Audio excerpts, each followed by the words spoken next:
You hate to see it. A character we've grown to love fights through no end of torture, losing friends, minds, and sometimes even limbs to finally claim bitter victory, only to end up often off screen to no fanfare an episode later. And we really mean it when we say you hate to see it, to the extent that a lot of viewers never make it to the end of acclaimed shows such as Game of Thrones and Breaking Bad because of sheer frustration with the constant stream of near misses and brutal deaths which rain down on the ostensible heroes. These are the characters whose stories we followed, desperate for a little light at the end of the tunnel, only to find that after their eventual success, their only thanks was an ignoble death thrown in for sheer shock value. So I'm Ellie with Whatculture, here with TV characters who went through hell to win and died anyway. Mike in Breaking Bad. Okay, so including Breaking Bad on this list is a move so obvious it feels like cheating.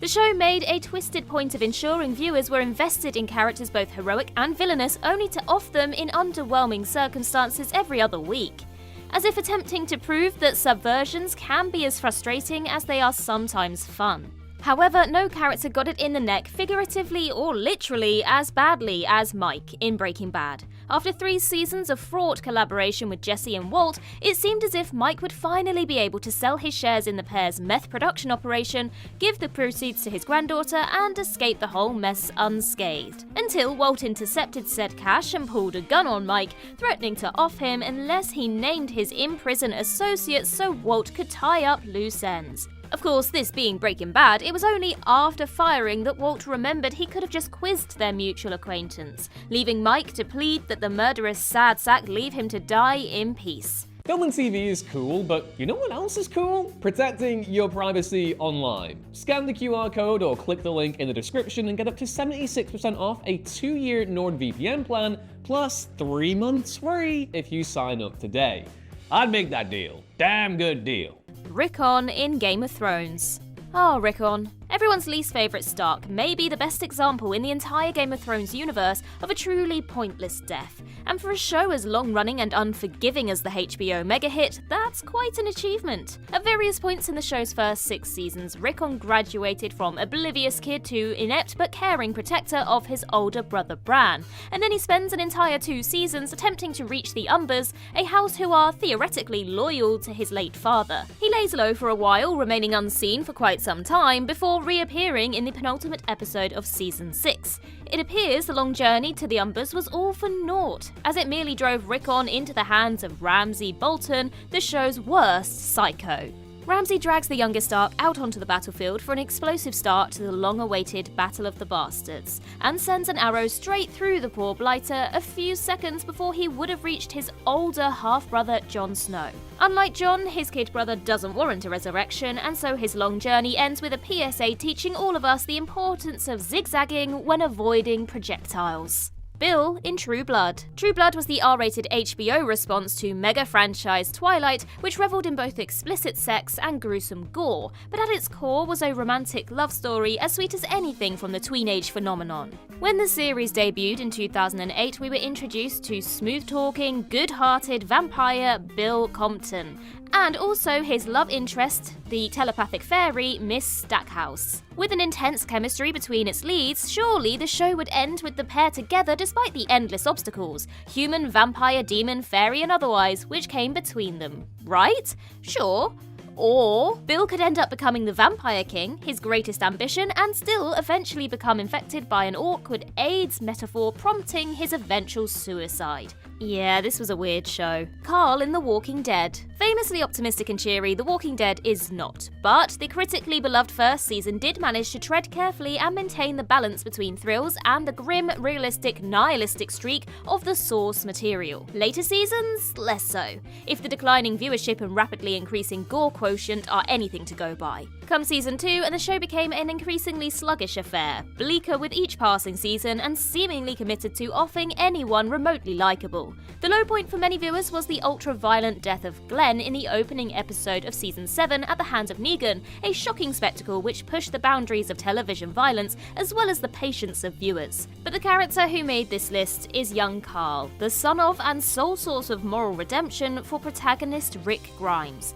After moving over the years from a cute but burdened burdensome kid to a remorseless survivalist to a likeable and relatively well-adjusted young hero, Carl is killed off via walkabout and subsequent suicide in the 8th season of the show, proving that the show's central thesis is that there's really no point in trying, is there? Koopa in Black Mirror. We're getting into the anthology episodes now because while these may be one-off stories, the characters they feature have gone through enough misery for multiple lifetimes. The poor denizens of the Twilight Zone, and in particular the Outer Limits, are infamous for suffering ironic fates that are often far worse than whatever misdemeanor prompted the misadventure that led to them, and many were doomed to cruel hell just for the sheer fun of it. The contemporary sci-fi satire Black Mirror, penned by Charlie Brooker, may be sharper in its condemnation of society and culture than The Outer Limits, but it sure didn't blunt the edge of the show's mean sense of humour. Just look at Playtest, wherein a happy-go-lucky slacker gets more than he bargained for when he agrees to test out an experimental virtual reality game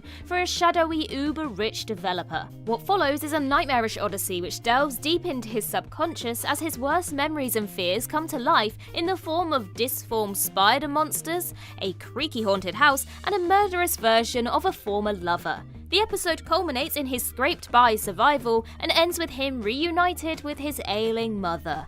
Psych! He actually died before the test even began. Forgot to turn his phone off, didn't he? If you look closely, there's a very subtle anti-tech subtext there. Marty in Tales from the Crypt. Another entry and another appearance from the venerable institution of endless character suffering, the anthology series.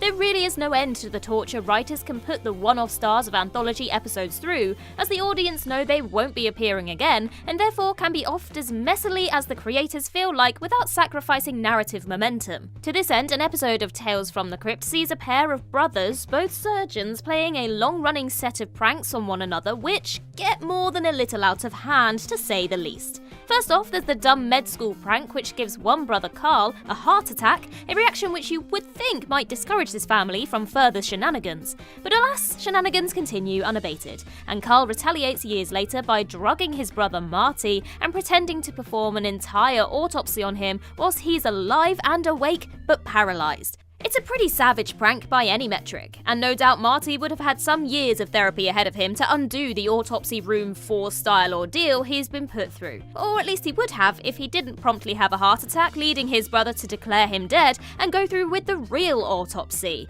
while poor Carl is still conscious and unable to move. Peter in Hemlock Grove.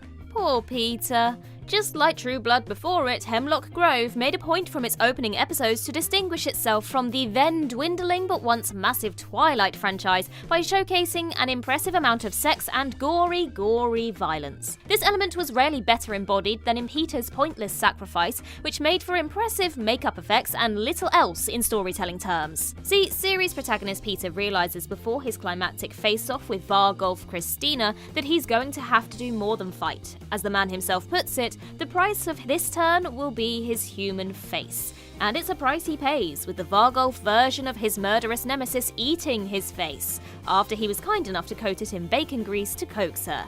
Yes, really, that is something that happens in this show. And after having his face torn off, the heroic sacrifice pays off, right? Well, kind of.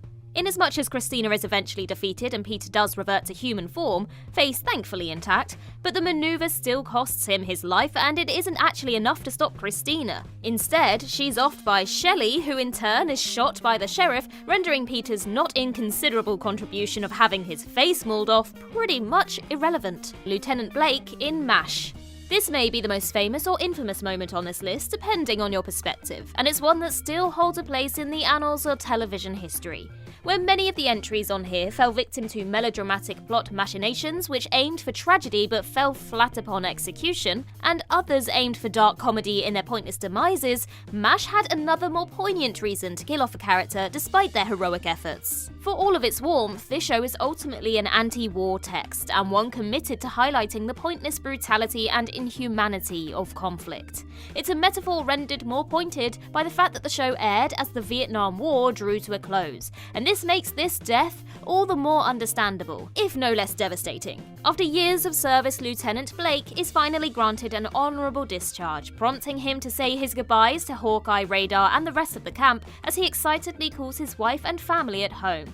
So Blake heads off, free at last, until the episode's iconic closing line reveals that he died when his plane was shot down over the Sea of Japan. Misty Day in American Horror Story. American Horror Story could quite easily have filled this list alone, given the fact that the horror anthology show has made a habit of offering every character, major and minor, fan favourite and most hated, before each season's closing credits roll. It's difficult to pick the most egregious case, but the one which drew the most ire from the internet will suffice. Misty Day was a deeply likeable character who was utterly tortured for no discernible reason, and the ignominious end of her character arc is inexcusable, particularly in a show where characters played by Emma Roberts frequently go on to survive. First off, Misty was burned alive for the crime of being a witch.